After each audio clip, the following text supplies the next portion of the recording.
Well, I mentioned a while back about China having a hand to play in Irish politics and Irish society in general. Basically, in other words, China has a big hand to play in Ireland and in all aspects of the country. They have a lot of money invested in Ireland. Ireland's a great little country for China to have a bit of influence in Europe more than any other country. Um, Considering its route and everything like that. And obviously, I've seen from grip media, and again, I just want to take grip media for saying it, because again, you won't see it on OT, you won't see it on the mainstream media. I haven't heard this this crickets on the mainstream media. I think this would be the top news, asking why is this happening, why is this here, questioning. But yeah, I just want to take grip media for that, and for bringing it to people's attention, of course. And that's to do with the Chinese police station, foreign exchange police station, really, in Dublin. Obviously, again, I have heard of foreign exchange police. The NYPD take example have active personnel in different countries. The NYPD. But the thing is about China. Again, we can't trust China. As you can see, what they're doing to people in China, they're locking people in re-education camps. They're imprisoning their own people. I could go on. I can go forward. And again, having the Chinese police force, any kind of reference or any kind of association with the Chinese Communist state, we shouldn't have in the island of Ireland, and simple as that. Again, they shouldn't be here. First of all, the Chinese authorities, they shouldn't be here. They should be gone. Stay in China. We don't want them here. The Chinese Communist Party, because again, obviously working for the Chinese Communist Party, the police force.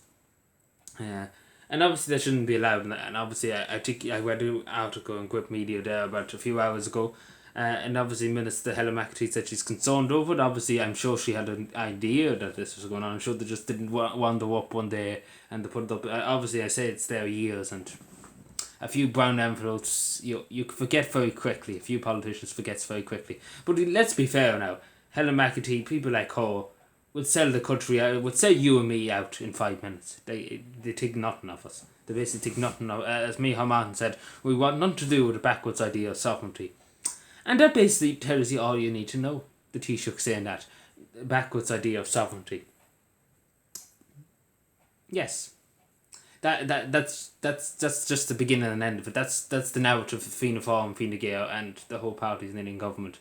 We would want nothing to do with sovereignty. We're going to sell our country out to everybody that comes with a few bucks to make the politicians rich, and to make you and me, the taxpayer, poor and oppressed. Because again, the main goal of communism, even when Joseph Stalin was the leader of the Soviet Union, is conquer, take over the world, bring socialism to all parts of the world. That was communism's main goal. Even though communism can never be achieved, because obviously you understand, it has killed millions and millions of people across the world, even though people to this day still admire Joseph Stalin and things like that. And obviously you have to ask, in the name of God, what in the name of God you mean by that? But again, we have to question these things. Again, we have to question, because again, OT are not questioning. We don't see the mainstream media going at and again, in fairness to grip media, they're out there questioning it. They're out there challenging the narrative. And obviously I to be totally honest, they reported about it 2 weeks ago originally. I would never knew about it, to be totally honest. Even though there's a plaque outside of the place. But again, to the only Joe that goes to the streets, goes to work in the morning and happen just to see it, they'd be like, huh. They'd be like, huh. They wouldn't think much of it. They'd be like, huh. Yeah, because again, when I first seen the article, I thought it had something to do with the Chinese embassy in Dublin. I was like, it probably is another building associated with the Chinese embassy, but it is associated with the police office of China. So again, we have to keep an eye on it. And obviously, first of all, whoever's in the embassy, and obviously they should be raided first of all, because it obviously is unauthorised. Again, I'm sure that the government have an idea that they're doing. I'm sure that it didn't turn up one day and just set it up. But again, we have to not allow it to happen in our country, unless it's a friendly country. That is a Western democracy, not a communist regime that imprisons its own people, treats its own people like dirt, puts people into concentration camps. We simply cannot allow it in Ireland. Simple as that. Any kind of semblance of a police force or military organisation related to the Communist Party of China. Thank you.